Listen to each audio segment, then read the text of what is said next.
I make this motion control video using open source model that I run locally, and it is incredibly good at motion transfer. The best part is that this model is completely open source. If you don't know about it yet, this model is called SCAIL-2. And in this video, I will show you how to use this model locally and generate amazing motion control videos. SCAIL-2 is a model released by the collaboration of Z.AI and Tsinghua University. Z.AI is also the company behind the GLM-2 open source model, which is getting a lot of attention right now and is literally exploding on the internet. So let's run SCAIL-2 locally and generate videos. First, I will run this workflow inside Google Colab. And if you want this workflow notebook, just comment below. I will give you. So the backend will run inside Colab, and for the front end, we will use ComfyUI. For those who don't know, ComfyUI is a tool where we can connect different AI models together and create AI images and videos with full control. We can adjust images, motion control, quality, and many more things. So first, I am running all the cells inside Colab one by one, and I will stop when we reach the ngrok config add auth token section. Here, we need an ngrok token. Just go to the ngrok website, sign up, and you will find your auth token. Copy that token and paste it here in Colab, then run this cell. After that, click on this ngrok link. It will open a web page. Click on Visit link, and you will enter the ComfyUI interface. Now go back to Colab and continue running the remaining cells.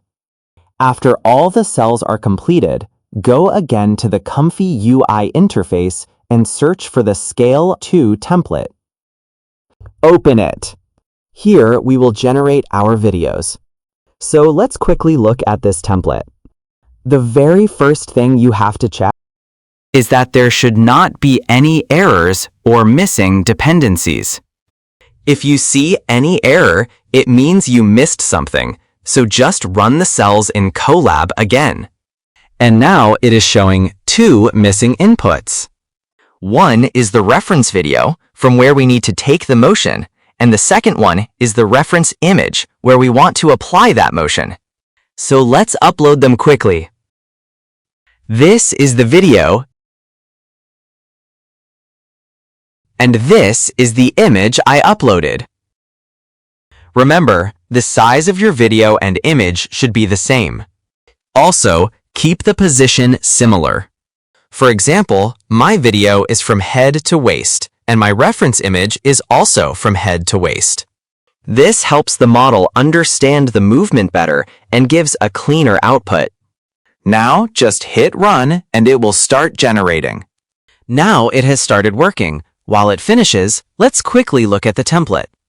In this node, you can see all the information about the uploaded image and video, like height, width, and other details. In this node, you can select which file type you want for the output. And in this node, all the generated frames are compiled together to create the final video. In this generation, it is creating 81 frames. So let's wait and see what it generates. And this is the final result. The accuracy is honestly amazing, and I still can't believe I am running an open source AI model for video generation locally. This is really cool. You can try it yourself and share your feedback in the comments. And if you are interested in more open source AI models for generating AI images, you can watch this video.